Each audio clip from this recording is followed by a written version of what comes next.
డబ్బు, అనారోగ్యం, ఉద్యోగం, వ్యాపారం, అప్పులతో బాధపడుతున్నారా? అయితే మీకోసమే మనీ మెడిటేషన్ ప్రోగ్రామ్.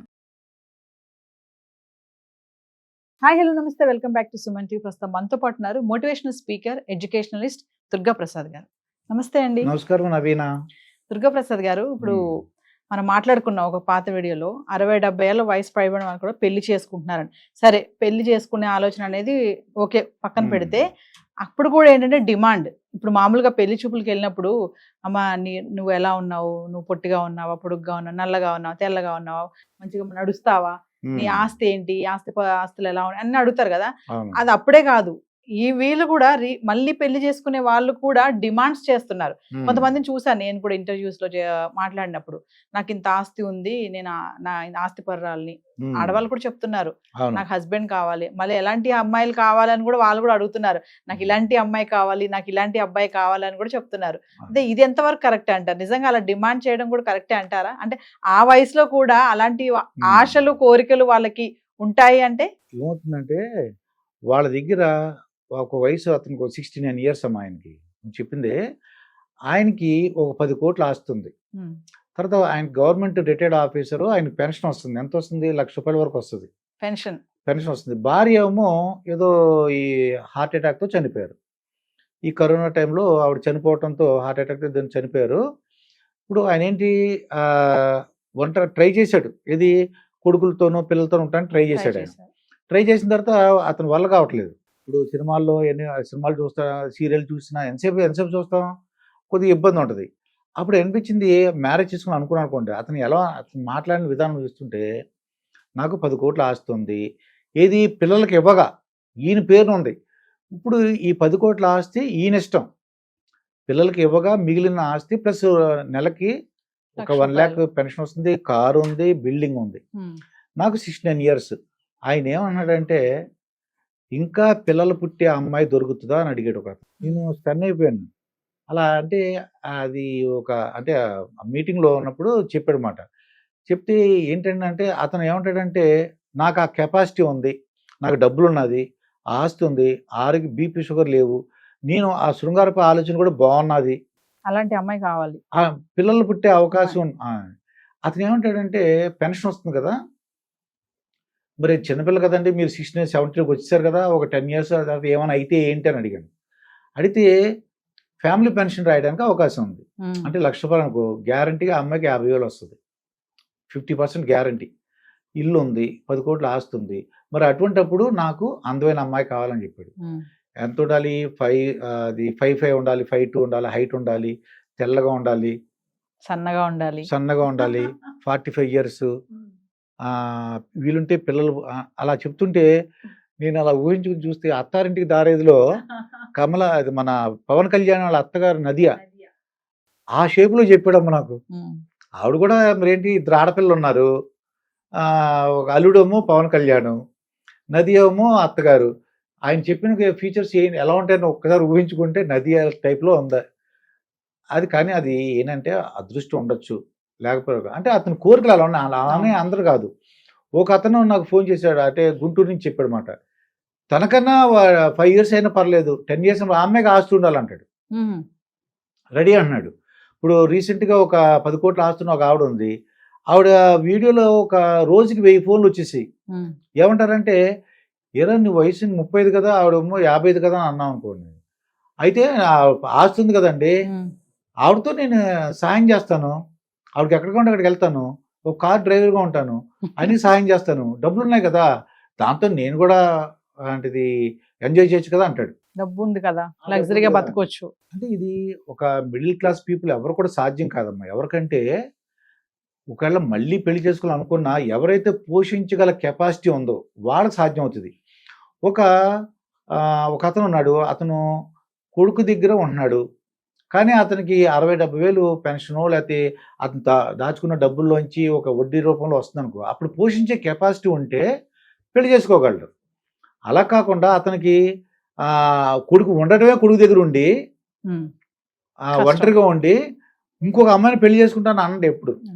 ఆ కేసులో ఒప్పుకోరు. ఎప్పుడు ఫైనాన్షియల్గా వాళ్ళకి బాగుందని సౌండ్, ఫైనాన్షియల్గా స్టేటస్ బాగుంది, నేను పోషించగలను, అన్న వాళ్ళే ముందుకు వస్తున్నారు. ఇది ప్రతి వాళ్ళు సాధ్యం కాదు ఇది. ఇప్పుడు ఒక ఆవిడ ఉంది, ఈ ఒక ఎస్ఐ ఏమో ఒక ఎస్ఐ రిటైర్డ్ ఎస్ఐ అనమాట. ఆయనదేమో 63 or 64 years ఉంది. అతను నేను పోలీస్ డిపార్ట్మెంట్ నుంచి వచ్చాను, నేను చాలా యంగ్గా, మాది ఫిజిక్ బాడీ అదరగొట్టే బాడీ నాది, నేను స్ట్రాంగ్గా ఉన్నాను, ముసలి మొహం లేకుండా ఉండాలి ఆ అమ్మాయి అంటాడు. అంటే మొహం కళకళలాడుతూ ఉండాలంట. కానీ నిజంగానే అతనికి ఒక అమ్మాయి వచ్చింది, కానీ నిజంగానే అమ్మాయి మొహం అంతా ముడతలు పడి ఉంది. అంటే నేను ఏం చెప్పారు, నువ్వేం చేస్తున్నావు, నా దగ్గరికి ఎదుగు వచ్చావు అంటాడు. అంటే ఆవిడ ఏమనుకుంటుంది, ఇతను రిటైర్డ్ పర్సన్ కదా, పెన్షన్ ఉంటుంది కదా అని ఆవిడ వచ్చేసింది. ఆవిడ కూడా 60 years. అతను 63-64 ఉన్నా అతను ఏమంటాడు, 54 ఉండాలి, 50 ఉండాలి, ముసలి మొహం ఉండకూడదు, పడుచుగా ఉండాలి, స్కిన్ బాగుండాలి, ఎనర్జెటిక్గా ఉండాలి, నాకు సేవ చేసేలాగా ఉండాలి అంటాడు. అలాగా ఒక రకరకాల మనస్తత్వాలు ఉన్నాయి మరి. మామూలుగా దుర్గాప్రసాద్ గారు ఇలా చూసుకుంటే ఈ వయసు పైబడిన వాళ్ళు మళ్ళీ పెళ్లి చేసుకునే విషయంలో మగవాళ్ళు వచ్చినంత బయటకి ఆడవాళ్ళు రాలేకపోతున్నారు. మగవాళ్ళు ఈజీగా పెళ్లి చేసుకుంటున్నారు వచ్చి బయటకి, కానీ ఆడవాళ్ళు ఇంకా చాలా మందే ఉన్నారు. అలాగే మీరు అంటున్నట్టుగా ఒంటరిగా బ్రతకడం, లాస్ట్కి ఇంక వాళ్ళు ఏంటంటే ఎవరు చూడక ఎక్కడికి కొంతమంది అంటే వృద్ధాశ్రమానికి వాళ్ళే చేర్పిస్తున్నారు, కొంతమంది వాళ్ళందరూ వాళ్ళే వెళ్ళిపోయే వాళ్ళు కూడా ఉన్నారు, కొంతమంది మనం అనుకున్నట్టుగా చనిపోతున్నారు సూసైడ్ చేసుకుని. ఎందుకు మహిళలు ఎందుకు రాలేకపోతున్నారు బయటకు, అంటే దానికి కారణాలు ఏంటంటారు? ఇప్పుడున్న వయసు 50 సంవత్సరాలు అనుకోమ్మా, ఇప్పుడు 45-50 అలా ఉన్నారు అనుకోండి. అంటే ఆ భావాలు, అంటే ఒక 50 సంవత్సరాల క్రితం భావాలు ఎలా ఉంటాయి, మేము సతీ అరుంధతి, సతీ అనసూయ, అంటే అది ఇవన్నీ కూడా మనకు తెలుసు వాళ్ళందరికీ, పతివ్రతలు, ఈ కథలు విన్న సంస్కృతి అది వాళ్ళకి.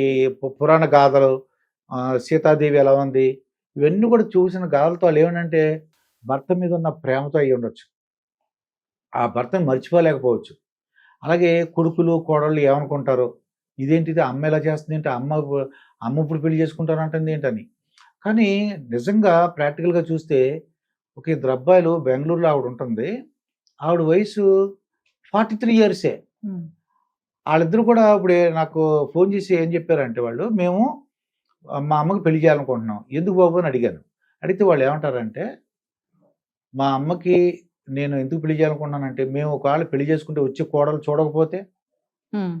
చూడకపోతే మేము ఎక్కడికో వెళ్ళిపోతాం, ఫారిన్, మాకు ఏంటంటే ఫారిన్ ఛాన్సెస్ వస్తున్నాయి, యుఎస్ కానీ లేకపోతే లండన్ కానీ వెళ్ళిపోవాలనుకుంటున్నాం, ఈ స్టేట్ కాబట్టి వేరే స్టేట్లో వెళ్ళాలనుకుంటున్నాం.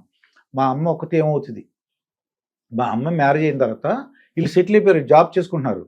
కానీ ఇదేంటి మీ అమ్మకి 43 years ఏంటి, మీ ఇద్దరు అప్పుడు ఉద్యోగం ఎలా వచ్చిందని అడిగాను. అడిగితే ఏంటి, వాళ్ళ అమ్మ 13, 14, 15 సంవత్సరాల వయసులోనే పెళ్లి చేశారు. వాళ్ళు ఒక 18 సంవత్సరాల లోపు 2 పిల్లలు పుట్టిస్తారు. 18+ అలా లెక్కేసుకున్నా 43, 44 ఉంటాయి ఆవిడకి వయసు. చూడడానికి అందంగా ఉంది. భర్తమో ఆయన చనిపోయాడు యాక్సిడెంట్లో. మరి ఇటువంటి వాళ్ళకి వాళ్ళు మళ్ళీ ఫార్వర్డ్ క్యాస్ట్. ఈ రోజుల్లో ఏంటంటే క్యాస్ట్లు కూడా చూడట్లేదు. కాస్త సంతోషించే దగ్గర ఏంటంటే, ఎక్కడో ఒక 100కి 90% క్యాస్ట్లు చూడట్ల, మిగతా 10% వాళ్ళు అడుగుతున్నారు, మాకు ఇదే క్యాస్ట్ కావాలి, వీటిలోనే కావాలని.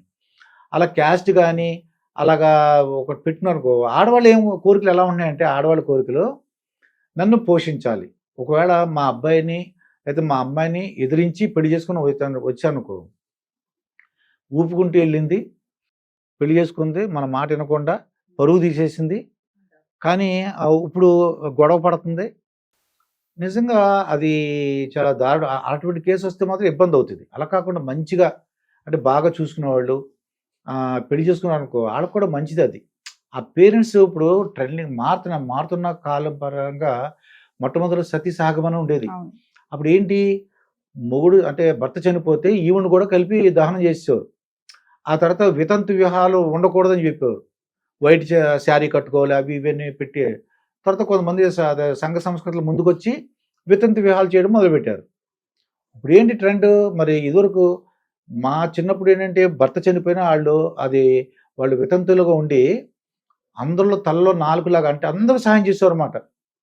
ఒక ఊరంతా కూడా ఓ పెద్దమ్మో పిన్నో, అంటే భర్త లేరు కాబట్టి ప్రతి ఒక్కరికి సహాయం చేసేవారు వాళ్ళు. ఊరంతా కూడా ఒక పెద్ద హెల్పర్ అనమాట. కానీ ఇప్పుడు అలా కాదు కదా, ఊరోళ్ళు ఎవరు అసలు పక్కనుంటే వాళ్ళతో ఎవరితో మాట్లాడట్లా, అపార్ట్మెంట్లు పక్కనే ఉంటారు, ఎవరెవరో తెలియదు. చాలా దారుణంగా ఉంది పరిస్థితి. అటువంటి పరిస్థితుల్లో వీళ్ళు ఏం చేస్తున్నారు, ఆడవాళ్ళు కూడా పెళ్లి చేసుకోవడానికి ముందుకు వస్తున్నారు, కానీ కొంతమంది అన్నట్టు రావట్లేదు. కానీ ఎందువలన భయపడుతున్నారు ఏంటంటే పరువు పోతుందేమో, ఏమైనా ఇబ్బంది అవుతుంది, నా కొడుకు కొడుకు కానీ కూతురు కానీ వాళ్ళ చుట్టాలు వాళ్ళందరూ కూడా ఏమైనా అనుకుంటారేమో, వాళ్ళ అత్తగారు కొడుకు అత్తగారు మామయ్య గారు, లేదంటే కూతురు అంటే వాళ్ళ అల్లుడు వాళ్ళ అత్తగారు మామగారు ఏమనుకుంటారో, పరుగు పోద్దామని అనుకుంటున్నారు. జెంట్స్ ఏమో మనకు తెలుసు కదా, పురాణ గాథలో ఒక్కొక్క రాజుకి 2 భార్యలు 3 భార్యలు ఉన్నారు, అలా ఆడవాళ్ళకి ఎవరు ఉండవు, కాబట్టి అందుకు ముందుకు రావట్లేదమ్మా. కానీ ఈ రోజుల్లో కొంతమంది వస్తున్నారు, మన లాంటి వీడియోలు చూసి ఒంటరిగా ఉండటం కంటే ఎంత గొప్పవాళ్ళు, చాలామంది గొప్పవాళ్ళు ఉన్నారమ్మా. 100 crores 50 crores. బెంగళూరు నుంచి నాకు ఫోన్ వచ్చిందనమాట. అది ఏంటంటే భర్త పెద్ద ఆయన కన్స్ట్రక్షన్ ఫీల్డ్లో చనిపోయాడు ఆయన, ఆవిడ కూడా మళ్ళీ కంప్లీట్ చేసింది. చాలా అది ఎలా ఉంటుందంటే మంచి సినిమా యాక్ట్రెస్ లాగా ఉంది, ఆ ఫోటో నేను చూశాను. ఆవిడ నాకు తెలిసి చెప్పారన్నమాట, తమిళనాడు తెలిసి ఉంటే వాళ్ళకి చెప్పాము, వాళ్ళిద్దరు మ్యారేజ్ చేసుకున్నారు. అలాగా ముందుకు రావాలన్న నా సూచన ఏంటంటే, ఒంటరిగా ఉంటే ఇబ్బంది అవుతుంది, పిల్లలు కూడా ఇబ్బందే, పిల్లలు కూడా భారంగా ఉంటారు. మా అమ్మ ఏం చేస్తుందో, మా అమ్మ ఏం చేస్తుందో, మా నాన్న ఏం చేస్తున్నారు అని బాధపడుతూ ఉంటారు అన్నమాట. వాళ్ళకు కూడా రిలీఫ్ ఉంటుంది, మంచి వాళ్ళు దొరికితే. పెళ్లి చేసుకున్న మళ్ళీ 2 పెళ్లి చేసుకున్నప్పుడు కూడా ఆ జాగ్రత్త చూడాలి, అతనికి మందు అలవాట్లు ఉన్నాయా, మళ్ళీ తాగుపోతాడు అనుకోండి, పొద్దున్న లేచి నుంచి సాయంకాలం వరకు తాగుతున్నాడు, మళ్ళీ ఇబ్బంది అవుతుంది. గుడికి తీసుకెళ్తాం, టూర్లు వెళ్ళటం అలా చేస్తుంటే వాళ్ళు సంతోషంగా ఉంటుంది. Thank you.